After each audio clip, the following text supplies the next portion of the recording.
Hello friends, my self सी ए काजल डेरोलिया। उम्मीद करते हैं सब बहुत अच्छे होंगे।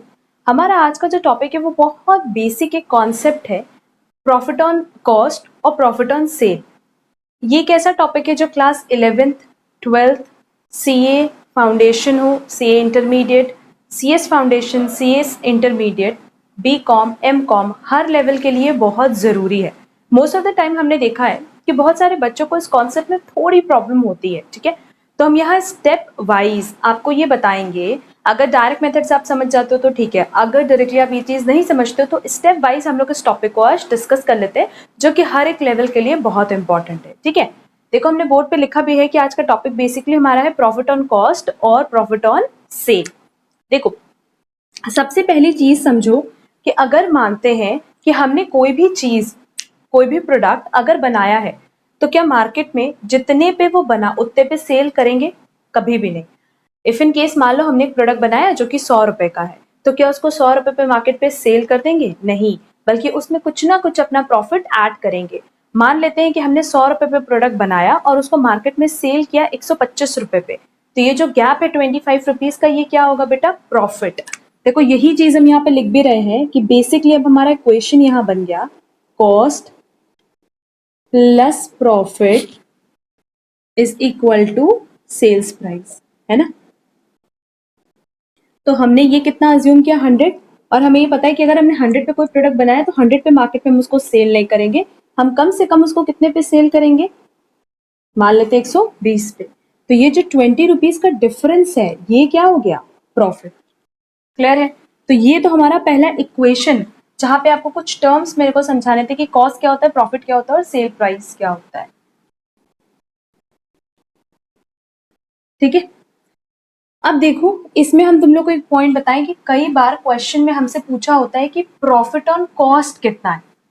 प्रॉफिट ऑन कॉस्ट, तो जब हमारे पास प्रॉफिट है, हमारे पास कॉस्ट की फिगर भी दी हुई है, तो सिंपली हम कैलकुलेट कर सकते हैं प्रॉफिट ऑन कॉस्ट। कैसे?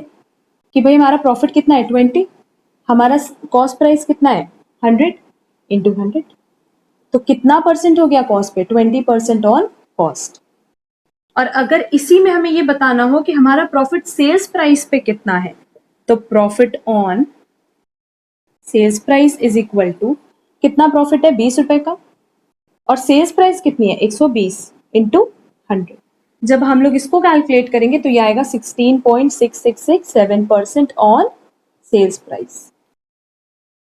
हमने क्या बोला? सबसे पहले आपको ये इक्वेशन फिल करना होगा। ठीक है, अगर हमने ये इक्वेशन फिल कर लिया तो प्रॉफिट अगर ऑन कॉस्ट पूछ रहा है तो आप प्रॉफिट न्यूमरेटर में लोगे और डिनोमिनेटर में बेस किसको रखोगे? कॉस्ट प्राइस को। तो यहां से ये जो हमारा फॉर्मूला बनेगा, ये फॉर्मूला क्या है? Profit upon cost into 100। और वैसे अगर प्रॉफिट ऑन सेल प्राइस पूछ ले, दैट इज सेल्स, तो हमारा फॉर्मूला क्या बन जाएगा बेटा? Profit upon sales into 100। Clear है? तो ये हमारा एक बेसिक टॉपिक था, जहां पे बहुत बार ऐसा क्वेश्चन में दिया रहता है कि आपको कई बार प्रॉफिट ऑन कॉस्ट निकालना होता है, कई बार प्रॉफिट ऑन सेल्स निकालना होता है। इस पे हम फर्दर और एक पॉइंट तुम लोग को बताते हैं, ये होपफुली तुम लोग को समझ में आया होगा। अब देखो, कई बार हमारे पास जो क्वेश्चंस होते हैं, जैसे इन्वेंट्रीज चैप्टर में है, और वैसे हर ही लेवल पे कोई ना कोई ऐसा चैप्टर है जिसमें हम लोग के पास ये कैलकुलेशन दिया होता है कि 20% प्रॉफिट ऑन कॉस्ट, कॉस्ट पे कितना प्रॉफिट दिया है? 20%, और हमें इसको कन्वर्ट करना होता है सेल्स में, है ना। क्योंकि अगर हमें ग्रॉस प्रॉफिट निकालना है तो हम किस पे निकालते हैं? सेल्स पे। तो कई बार हमें कन्वर्जन करना होता है, तो सिंपली तुम लोग करना क्या कि सबसे पहला स्टेप होता है कि जिस पे भी प्रॉफिट दिया है उसको आप क्या अज्यूम कर लो? 100।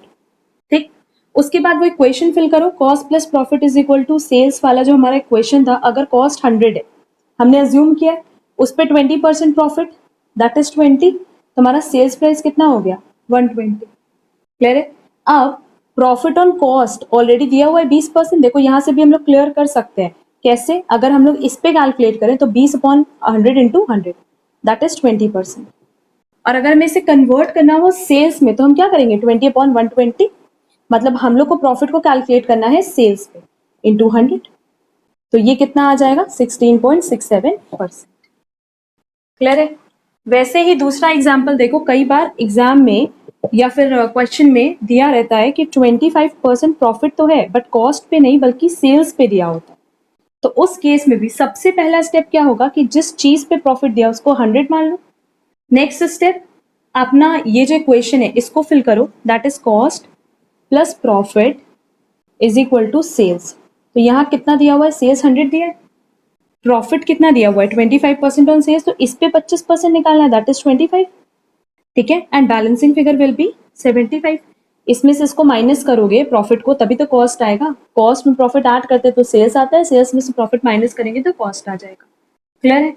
अब यहाँ देखो, यहाँ पे अगर हम लोग बात करते हैं प्रॉफिट ऑन सेल्स, तो प्रॉफिट ऑन सेल्स निकालने के लिए सीधे क्या है 25/100 इंटू 100, तो ये आ गया 25%।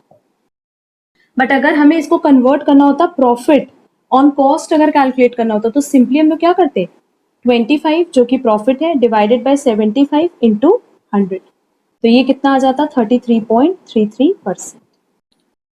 आया समझ?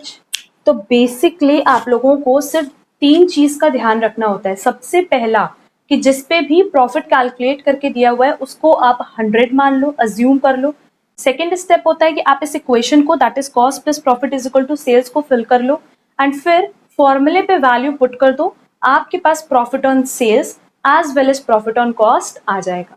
देखो यहाँ पे भी हमने वही चीज की, हम स्टेप आप लोगों के लिए अब मेंशन कर रहे हैं यहाँ पे कि सिंपली हम लोग को क्या फॉलो करना होता है, 3 स्टेप फॉलो करना होता है। पहला स्टेप क्या है, पहला स्टेप हमेशा बेटा क्या होगा कि अगर प्रॉफिट जिस पे भी मेंशन किया है, अगर प्रॉफिट कॉस्ट पे दिया है तो कॉस्ट को आप 100 अज्यूम कर लो, अगर प्रॉफिट सेल्स पे दिया है तो हम सेल्स को 100 अज्यूम करेंगे। ठीक, नेक्स्ट स्टेप क्या होगा हमारा कि ये जो इक्वेशन है cost plus profit is equal to sales, अब हम इसको फिल कर लेंगे। अगर हमने कॉस्ट को 100 लिया तो ये 100 लो, सेल्स अगर 100 है तो यहाँ पे 100 लिख करके इस इक्वेशन को फिल कर लो।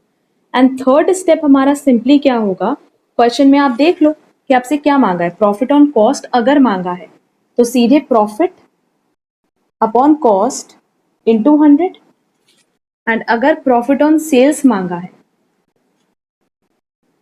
तो प्रॉफिट अपॉन सेल्स इंटू 100, इस इक्वेशन से हमें वैल्यू मिल जाएगी।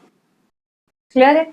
एंड एक और इम्पोर्टेंट पॉइंट हम आप लोगों के लिए बता दें कि हर बार जब हम लोग प्रॉफिट का कैलकुलेशन करेंगे तो जो प्रॉफिट ऑन कॉस्ट है, हमने क्या बोला, जो प्रॉफिट ऑन कॉस्ट है वो हमेशा ज्यादा होगी किससे, प्रॉफिट ऑन सेल्स प्राइस से।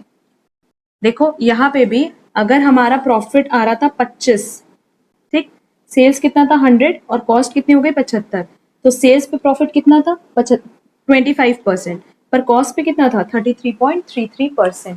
तो अगर ये चीज ध्यान रखोगे तो कभी गलती नहीं होगी, क्योंकि आप लोग वहां पे कोई स्टेप नहीं फॉलो करते हो, सिर्फ एक चीज लर्न करके चले जाते हो, वो मत करो। सिंपली आप लोग को 3 चीज का ध्यान रखना होगा। सबसे पहले क्वेश्चन में देखो कि प्रॉफिट दिया किस पे, कॉस्ट पे दिया है तो कॉस्ट को 100 लो, प्रॉफिट पे सेल्स पे दिया है तो सेल्स को 100 लो। फिर नेक्स्ट स्टेप क्या है कि सिंपली इस इक्वेशन को फिल कर लो, cost plus profit is equal to sales, और उसके बाद अपना प्रॉफिट ऑन कॉस्ट या प्रॉफिट ऑन सेल्स का फॉर्मूला रख के सिंपली अगर इस पे कैलकुलेट करना है तो इन दोनों को कंपेयर करो, इसको इस पे कैलकुलेट करना है तो इन दोनों को कंपेयर करके अपना रेशियो या परसेंट कैलकुलेट करो। ठीक, और कैसे पता चलेगा कि वो परसेंट करेक्ट है, बेसिकली इस चीज का ध्यान रखना कि जो कॉस्ट पे प्रॉफिट आएगा वो हमेशा ज्यादा होता है किससे, प्रॉफिट ऑन सेल्स से। क्लियर है? तो ये पूरा कॉन्सेप्ट था हम लोग का प्रॉफिट ऑन कॉस्ट और प्रॉफिट ऑन सेल्स का। अब कोई भी क्वेश्चन आप लोग मैथ से उठाना अपने मटेरियल से, या जहां पे भी आप लोग को प्रॉब्लम होती है वहां से वो टॉपिक उठाना और इस हिसाब से उसको सॉल्व करके देखना आपसे आंसर आ रहा है या नहीं। ठीक है, आज के लिए हमारा बस इतना ही टॉपिक था। अगर इसमें कोई प्रॉब्लम होगी तो आप लोग कमेंट बॉक्स में कमेंट करके मुझसे जरूर पूछना। Thank you so much, bye bye.